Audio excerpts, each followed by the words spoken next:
UmerQuasar.com. That's UmerQuasar.com. UmerQuasar, and a small team of developers and focus on strategies and technologies like AI, cloud, RPA, AR, and Microsoft.net. They are an absolutely amazing group.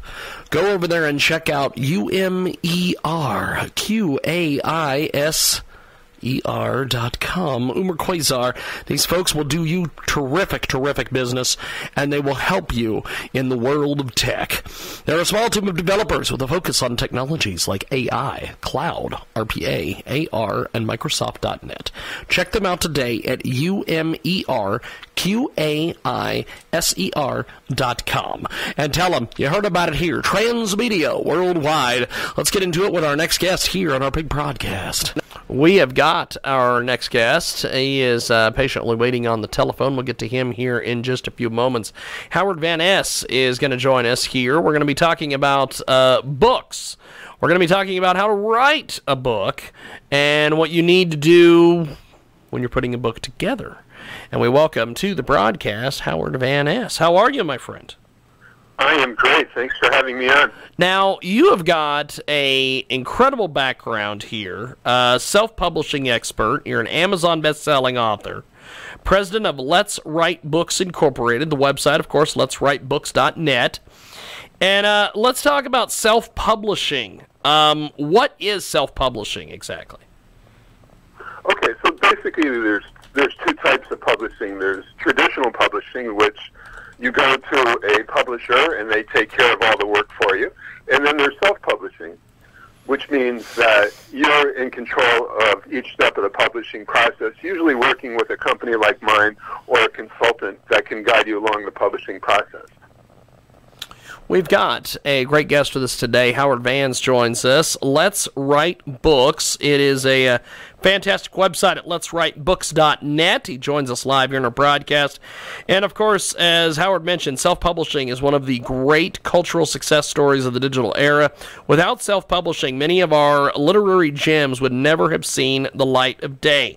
But to make the most of the literary revolution, you'll need to know how the medium works, how the market works. With self-publishing, you're both author and publisher. And with us today here on the broadcast, Howard Vance. He's got many years of writing experience. Tell us a little bit about some of the pros of self-publishing, my friend. Yeah, I'd be glad to. So self-publishing allows an author to be in complete control of the whole publishing process from start to finish. They get to decide whether or not the cover looks right. They get to decide how much to charge for the book. And most importantly, they get to enjoy the profits and the royalties. So let's contrast that for a moment against traditional publishing.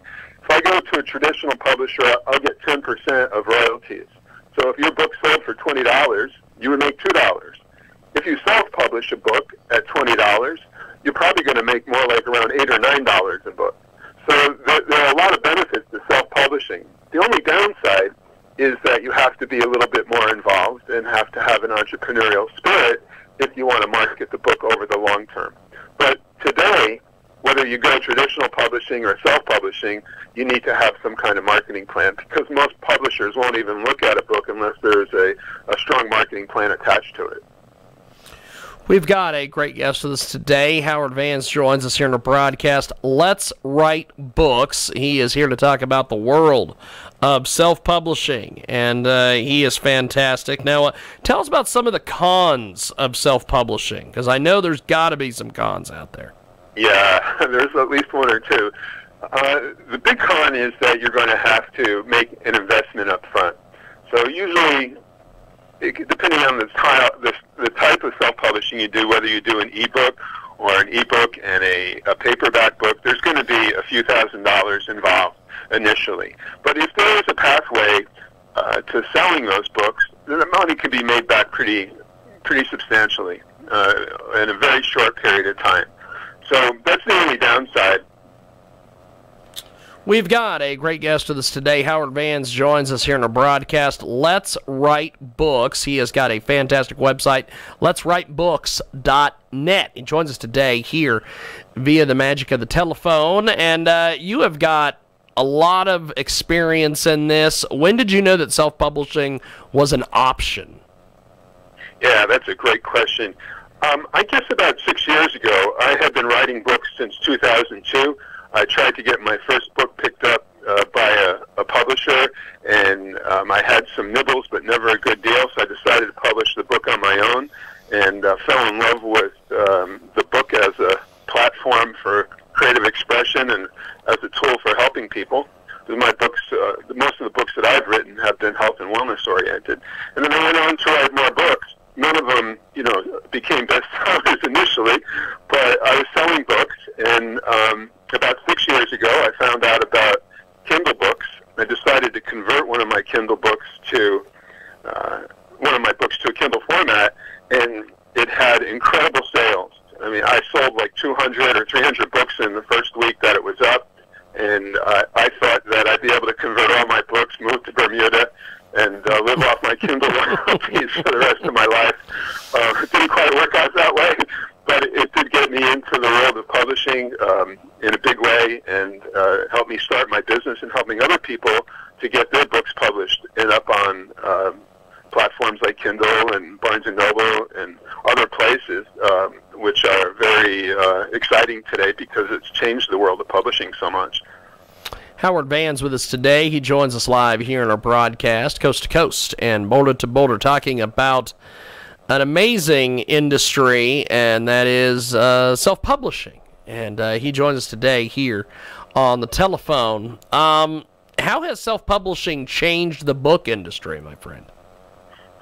Well, it's changed it quite a bit in a lot of different ways. Well, first of all, as we've been talking, it's been a great game changer for independent authors. It used to be that an author would go to a traditional publisher or seek out a traditional publisher. There'd be a dragon at the gate making a decision about the worth of somebody's writing. And in my own particular case, I had a good book. It wasn't a great book. I had a good book that had some good information in it. But I couldn't get anybody to look at it to give me a good deal and get me out into the world. Now, I can do that myself. So a lot of famous writers throughout the years have self-published, including Stephen King, J.K. Rowling, J.A. Conrad, James Patterson. They've all dipped their toes into this world of self-publishing. And even going back, 10, 20, 30, 40, 50 years or longer, some famous authors like Mark Twain and E. E. Cummings and even Margaret Atwood have all done some self-publishing along the way. So even back then, before we had this big digital revolution, we've had authors finding some value in self-publishing. Well, it is a fantastic, fantastic time to be alive. We've got a great guest with us today, Howard Vans. And Howard, before we let you go, how do we find you online, my friend? Thank you for asking. www.letswritebooks.net.